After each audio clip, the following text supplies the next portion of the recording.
The number of children in Florida being Baker Acted, meaning court-ordered involuntary psychological examinations, is surging, up by 50% in the last 5 years.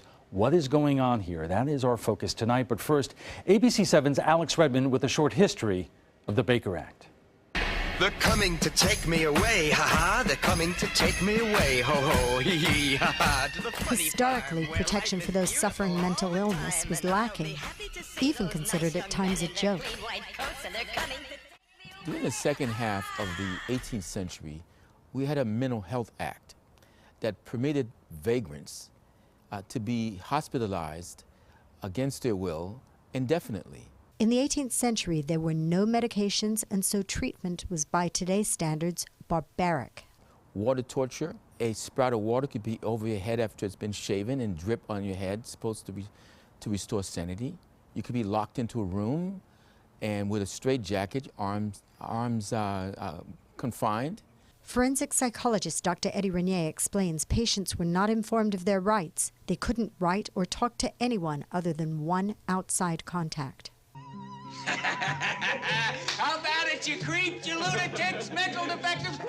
The iconic film One Flew Over the Cuckoo's Nest, set in a mental institution in the 1960s, was an eye-opener. In 1971, the Baker Act, named after Maxine Baker, a former Florida state legislator and advocate for the rights of the mentally ill, became law. Well, the Baker Act gave rights to patients. Patients could receive mail, they could vote, patients could talk to anybody they wanted to, and they were permitted to have legal representation. That is, if they're being held against their will for 6 months, a lawyer, a magistrate would come and hear and look at their status, if they were making any progress. Dr. Renier says the days where you could be institutionalized forever without ever having a release date were over. Now, the number of Baker Acts for Sarasota's 2016 fiscal year, October through September, including adults and children, are 1,429, and Manatee County is 398. Mental health workers can initiate a Baker Act. And the criteria for a Baker Act, the person has to really suffer from a mental disorder, and not simply because they're misbehaving or because they're poor, because they're vagrant, because they're homeless. That's not a reason to sign a Baker Act. You have to have an identifiable criteria of mental disorder. Protocol for the Baker Act, also known as the Florida Mental Health Act, has changed, in particular when it comes to the school system. School counselor Linda Wenmark explains. So if you have a student who is in kind of imminent danger of hurting themselves or hurting someone else, then we are required to go through a protocol. Wenmark says there is a duty to warn, so the family is informed, and a checklist determines the level of threat.